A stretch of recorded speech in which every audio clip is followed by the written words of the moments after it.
if we want any chance at establishing a legit conscious collective, a unified front of all colors, of all creeds, of all walks of life, then the phase one is trying to get an understanding of somebody else's reality.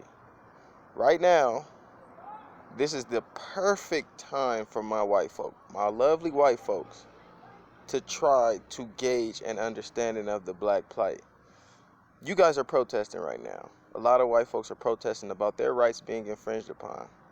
And to be completely honest, if you feel like your constitutional rights are being infringed upon, I am for you fighting that fight against the system. I am.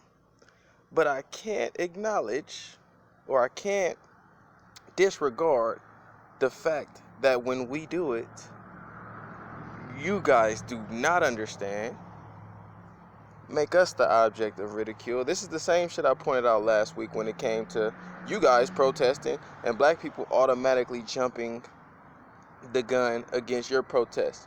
And it was justified. Why? Because what you guys are protesting right now, quote unquote, in your eyes, it feels like slavery. Now, you have to look at words like slavery and the connotation it takes. If this feels like slavery for you white folks, just think. Now, this is about stepping in the other person's shoes. If this feels like slavery for you, your rights being infringed, how the fuck do you think it feels to be black? The rights are infringed, and this is what you guys don't understand. If you want to understand, go talk to a brother, talk to a sister, talk to somebody about their reality instead of saying, hey, racism don't exist, I don't see color. Maybe it's all in your head. If we really gonna make this connectivity shit work, we have to get an understanding. So, justifying unarmed black people getting murdered, trying to say that that falls under the Constitution, or that's something that is even justifiable, how we got to the point of justifying murders, I don't know. But if you can see as a white person that your rights are being violated right now with this social distancing, with this mandated mask and gloves, with shutting down the cities, then you have to be able to see the constitutional violation of somebody jogging and getting killed while they jogging because they fit the description. You know how long this tone has fit the description, nigga? I jog every day, so when I seen this shit, I was like, man, that could be me. But granted, that is the reality. That's the social reality we live in. And as white folks, it's imperative that you be aware of the black folks' plight, as it is imperative that we know about your plight. It's time to stop taking the side.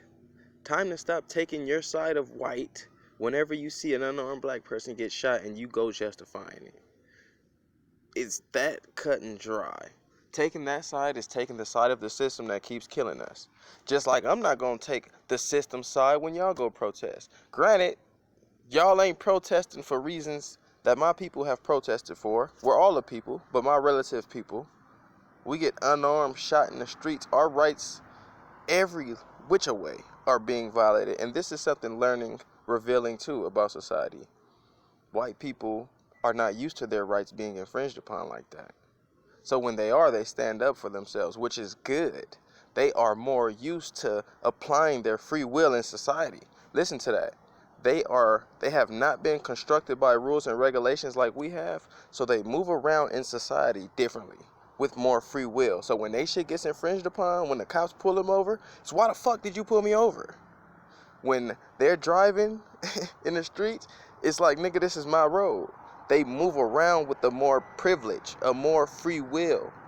Black people, however, when we drive around the cops, we turning around looking scared, hoping they don't pull us over. We timid when we speak to the cops because our will has been marginalized. Our construct told us that when we do shit, we get reprimanded for it. As opposed to if the white person does it, they don't get reprimanded.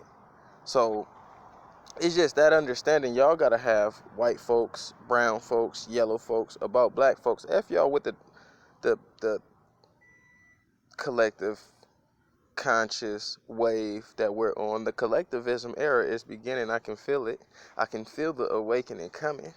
The shit is in my bones. The shit is compelling. It's compelling certain essences. It's goddamn fly. It's compelling certain essences to come out there and speak, to come out there and tell their truth. And the truth is winning out. You see, it's a structure. Vehement when it comes to melanated people, but they don't give a fuck about any of our people. White folks, you see your rights are being taken finally. And it hurts. You said it feels like slavery. But let me tell you, that ain't slavery. It's a little bit. You're a little bit enslaved. Don't get it twisted. They ain't fucking with none of us. But if you go to the depths on African American history, you don't want to go down that rabbit hole. But you gotta have to. If you want to understand, if you want to get closer to the people around you, black folk ain't going nowhere. Black folk ain't going nowhere. So you can either have discord or divide, or you could learn to realize, I'm not your enemy. And you got to show me. Look, you have to show me that you're not my enemy, because anecdotally and empirically, it has been shown that I can't walk this motherfucking street without a white person looking at me a certain way. But I'm so connected to this world outside of this external shit. I'm so interconnected that I'm still willing to breach past that and see which one of you niggas is really about the connectivity. Which one of y'all is really trying to reach this level of synchronicity. That's how connected black folks are. We could have been took the approach, you know what? Whitey ain't never gonna love us. Fuck Whitey. It's time to mash on these niggas. But it's something in our nature that be like, look, I don't want to search and destroy you, nigga.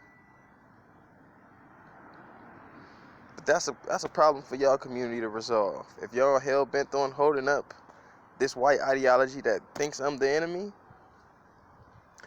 nothing much I could do from my little corner. Ain't nothing much I could do from my little corner.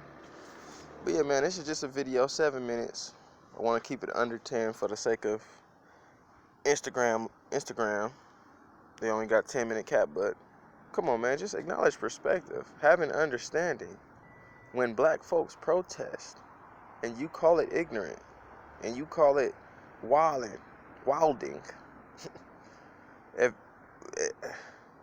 and now you protest and it's justified, that's your self-serving bias. Hop out of your self-serving bias and be for the citizen bias. The citizen bias is the 99%. That 1% is the ones we shouldn't be biased towards. That 1% is the one perpetuating all these felonious ideas we put out that to keep us divided. I wouldn't be surprised if it was deliberately posted right now, because the shooting incident happened in March. So to prompt it now, this is when we get strategic as citizens. This thing, of course, highlights a real significant racial problem, but they may just have put this bitch out just to distort us away from the ultimate enemy of the system which perpetuated that killing. Those two racist white motherfucking cops, they're a byproduct. We don't want to create them niggas no more, yes, but let's not keep our eye off the ball in realizing they're a byproduct of this structure that the elitists have created.